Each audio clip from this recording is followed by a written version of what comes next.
इस वीडियो में मैं एक सैम्पल पेपर का क्वेश्चन है फंक्शन और ग्लोबल वेरिएबल यूज करे हुए आउटपुट का मैं उसको एक्सप्लेन कर रहा हूँ। What will be the output of the following code. ये देखो एक आपका यहाँ सामने एक फंक्शन बना हुआ है जिसमें एक सी इक्वल्स टू 10 करके ऊपर बना रखा है और उस वो एक ग्लोबल वेरिएबल है, उसके अंदर ग्लोबल सी लिखा हुआ है, फिर उसका सी इक्वल्स टू C+2 और एक प्रिंट की लाइन है। उसके बाद ऐड फंक्शन को नीचे कॉल कर रखा है और नीचे सी को फिर से 15 से इनिशियलाइज करके प्रिंट की लाइन लिखी हुई है।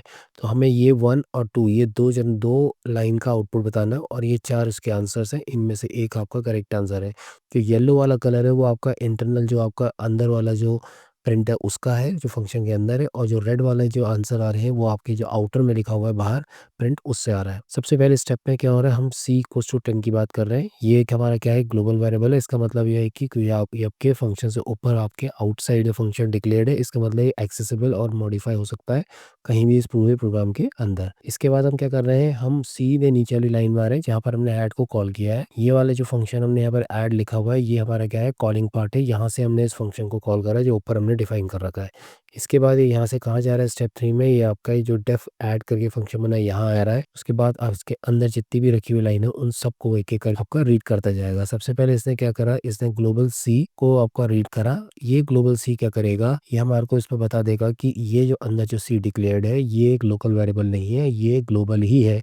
जो ऊपर हमारा डिक्लेयर है उसको उसी तरह से ट्रीट किया जाए जैसे ग्लोबल वेरिएबल करा जाता है। तो यहाँ पर हम जो भी चीज़ें करेंगे वो सी में भी रिफ्लेक्ट करेगा जो ग्लोबल सी बना हुआ है। उसके बाद ये इसके नीचे वाली लाइन में जाएगा जहाँ लिखा हुआ है सी इक्वल्स टू C+2। यहाँ पर जो ये वैल्यू दी हुई है इसका मतलब है कि जो सी है इक्वल्स टू के बाद जो आ रहा है वो जो सी है वो आपका किस पर चेंज हो गया, ग्लोबल सी की जो वैल्यू 10 से चेंज हो गया और +2 उसमें जुड़ा हुआ वो 12 बन गया। जैसे ही इसके अंदर इनिशियलाइज मॉडिफाई होने के बाद वैल्यू इसके अंदर इनिशियलाइज हुई, वो वैल्यू आपकी ग्लोबल सी में रिफ्लेक्ट हो गई और वो जो सी अभी तक का 10 था वो अब आपका 12 बन गया। इसके बाद वो क्या करेगा, वो नेक्स्ट लाइन में जाएगा जहाँ पर उसे प्रिंट सी मिलेगा।